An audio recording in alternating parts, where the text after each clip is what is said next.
कृषि मंत्री रामविचार नेताम कोरिया जिला के मुख्यालय बैकुंठपुर में योग दिवस के कार्यक्रम में शामिल।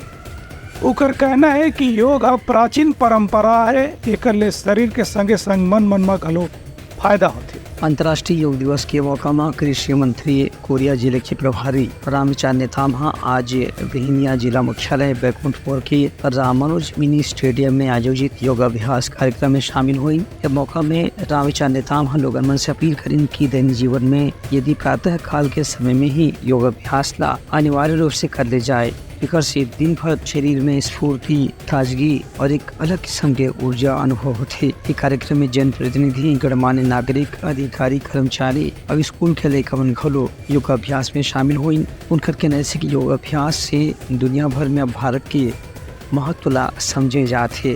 प्रधानमंत्री नरेंद्र मोदी योग ला आज दुनिया भर में लोकप्रिय बना चुके हैं और दुनिया के अलग अलग देश के लोगों भी योगाभ्यास का स्वीकार करके अपना शरीर और दिमाग का स्वस्थ रखे के अभियान में शामिल हुआ थे। Bureau report, Uttarakhand news.